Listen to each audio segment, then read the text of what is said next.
Hello mga kasinsin, magandang araw sa inyong lahat.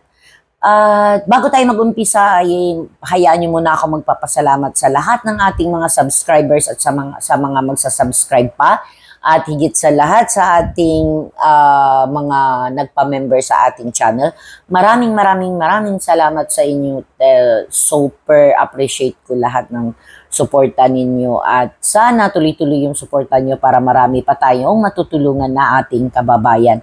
Okay, ang topic natin ngayon is regarding sa interview namin sa this coming September 27 from 8 a.m. to 4 p.m. Same venue sa Excel Green Card sa Malate. So ipipin ko na lang diyan yung address na pupuntahan ninyo at para sa ganun makukuha ninyo.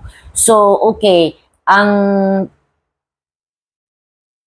kumbaga sa parang lang, advice lang ulit sa mga mag-a-apply, sisiguraduhin ninyo na disidido talaga kayo na malayo sa pamilya ninyo, lalo pagka may mga anak kayo, disidido kayo na malayo sa anak nyo kasi hindi madali ang mag-apply sa ibang bansa, lalo-lalo pagka may mga anak kayong maliliit. So, yun lang, ang payo ko lang is sana buo ang loob nyo na lumayo sa kanila.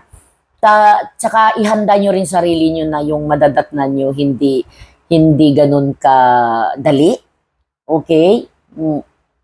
Siyempre, alam mo naman, stranger ka doon sa bansa na pupuntahan dito sa Singapore. Lalo ang Singapore, napaka-strict na country. Especially sa mga kalinisan, gano'n. Mostly na mga employer dito is, akala mo, yung kumbaga sa kahit na malinis na para sa kanila hindi pa ganoon. At saka yung Singapore is fast-paced na country. So walang papatay-patay ganoon. Tsaka minsan technique lang yan mga kasinsin, technique lang kung paano nyo i-handle yung trabaho nyo lalo pagka yung malaki ang bahay. So okay, during the interview, ito yung tatandaan nyo.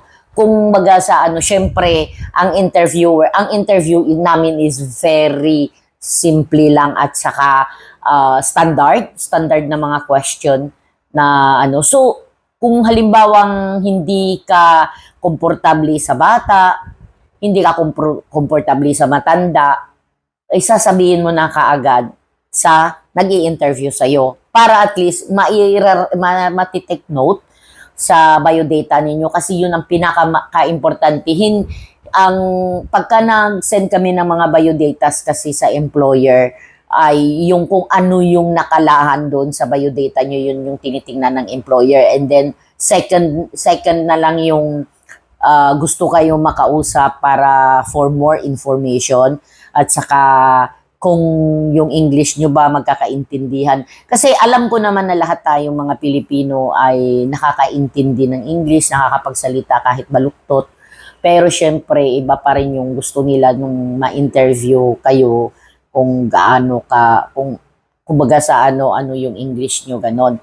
And then, another thing is, yung iba kasi, basta uuna lang ng pagka during ng interview, okay, pupunta kami dyan for interview para lang to shortlisted yung mga kumbaga mga aplikante. Pero ang final interview niyan is yung sa employer. Pagka napili na yung biodata nyo, i-interviewin kayo ng employer.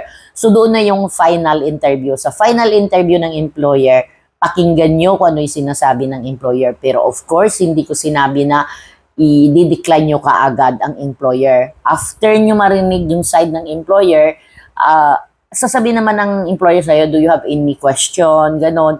So, kung may question ka, basta wag lang yung question na alam mo naman na ikasisira mo rin ng i-question mo din para at least alam mo kung ano yung mga for more details na gusto mo sa kanila, ganon.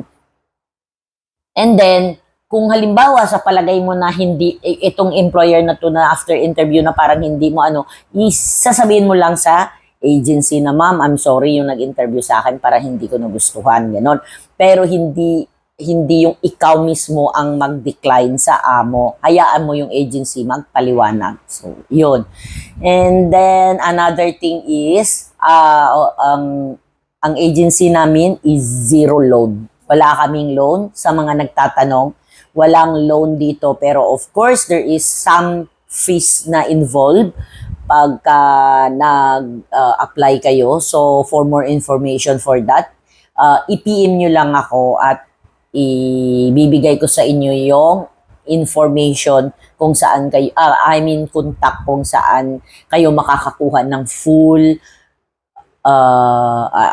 yung full information regarding sa sa Pilipinas, kasi ako naka-base ako sa Singapore, pero ang sasabihin ko sa inyo for sure is zero loan, okay?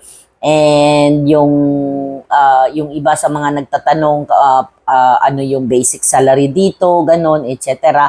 Ipipim nyo na lang ako para masabi ko sa inyo, okay? And beware sa mga scammer kasi hindi kami naniningil through online. Walang involved na pera sa online o magme-message sa inyo na o mag-report ka na, pare-reportin ka na pero mag-down ka muna. Walang ganun sa agency namin, lalo yung sa counterpart namin sa Manila. Okay? Ang para hindi kayo ma-scam, pumunta kayo mismo sa office ng Excel Green Card. Ayan, nakapin dyan. So, puntahan nyo lang yan. Doon kung halimbawang mayroon man kayong pagbabayaran doon is yung talagang may amon na kayo. Hindi kayo magbabayad, hindi kayo magbibigay ng fees kung wala pa kayong employer. So, yun lang. At hindi sila naniningil ng malaki. Okay? And never kayong mag-transact ng about sa pera sa online. Okay? Yun lang ang paliwanag ko gusto ko lang ipaparating sa inyo. Basta guys, ang isipin ninyo is bago kayo mag-apply, make sure nyo na talagang handa nyo yung sarili nyo, and higit sa lahat, sisiguraduhin nyo na pagdating nyo dito sa Singapore, alam nyo kung anong haharapin ninyo, kasi alam nyo naman pagka nagtatrabaho kayo sa loob ng bahay, tapos hindi pa kayo, siyempre stranger ka sa kanila, stranger din sila sa'yo, kailangan yung mag-adjust, kailangan yung magkapaan ng ugali ng meron yung amo nyo. So dito sa Singapore, mostly ng mga matatanda dito madaldal. So, mabunganga, ganon.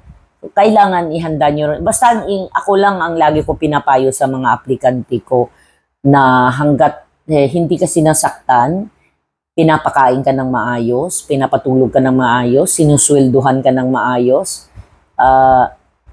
sige lang, laban. Kasi, kumbaga sa bago ka talaga mag-decide na makipagsapalaran is alam mo na yung madadatnan mo, kasi lalo ibang lahi sila. Hindi sila natin kalahi nga natin minsan hindi pa natin maano, di ba?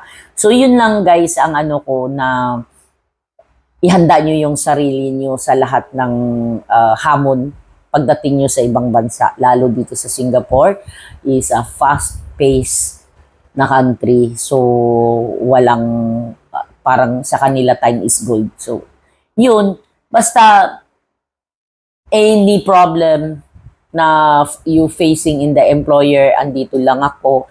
Before you go to the employer, syempre nagbibigay naman ako ng calling card ko sa inyo kung saan nyo ako ma-reach out.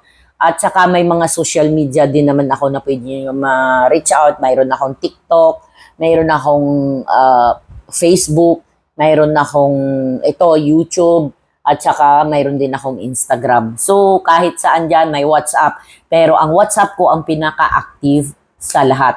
So, anytime na may problema kayo sa amo, message nyo lang ako. Hindi ko man masasagot agad-agad yan, lalo pagka busy ako sa office. Pero after few na mag-free time ako, talagang mahaharap ko yung mga message ninyo. At saka pagka sa gabi, syempre, alam mo naman, pahinga na natin yan, basta office hour lang. Pero kung emergency talaga, it's anytime, okay? And then, okay, ito lang talagang ano ko, kasi sa WhatsApp, active talaga ako. Pero sa mga messenger, o kaya TikTok, o kaya Instagram, only in the night, okay? In the night lang, or kaya in the morning ko lang mabubuksan yang mga social media ko. So, yun lang at sana kita-kita-kits tayo sa September 27 this next month na. So, guys, at saka mayroon silang color coding ng t-shirt yata. You need to wear t-shirt pagka pupunta ka doon kung sakaling mayroon.